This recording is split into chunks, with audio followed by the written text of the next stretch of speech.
భద్రాద్రి కొత్తగూడెం జిల్లా భద్రాచలం మోహన్ రావు హాస్పిటల్లో 20 platelets పడిపోయాయని medium Naveen అనే వ్యక్తి అనారోగ్య కారణంతో ఈ హాస్పిటల్లో జాయిన్ అవ్వడం జరిగింది. 3 రోజుల్లో అనారోగ్యం కుదుటపడకపోవడంతో చనిపోయిన వ్యక్తిని వేరే హాస్పిటల్కి వెళ్ళండి చెప్పి కుటుంబ సభ్యులకు అప్పచెప్పడం, వారి అంబులెన్స్లోకి ఎక్కించుకుని హడావుడిగా వెళ్లిపోయి పెట్రోల్ బంక్ దగ్గరికి పోయిన తర్వాత చలనం లేకపోవడంతో వచ్చి అదే హాస్పిటల్లో చూపించగా చనిపోయారని డిక్లరేషన్గా తెలియజేసి అన్ని కార్యక్రమాలు చూసుకుని తదుపరి రండి అని చెప్పిన మోహన్ రావు డాక్టర్ ఈ విషయంపై ఆదివాసులందరూ కూడా గమనించి హాస్పిటల్లో ఆదివాసులు ఎవరూ రావద్దని, హాస్పిటల్లో న్యాయం జరగడం లేదని బాధిత కుటుంబ సభ్యులు తెలియజేస్తున్నారు.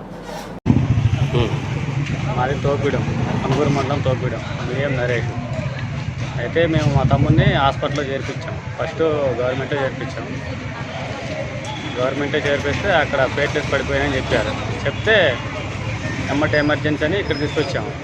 ఇక్కడ తీసుకొచ్చిన తర్వాత మోహన్ గారు చేర్పించిన తర్వాత ట్రీట్మెంట్ జరుగుతున్నాయని ఐసీయూలో చేర్పించారు.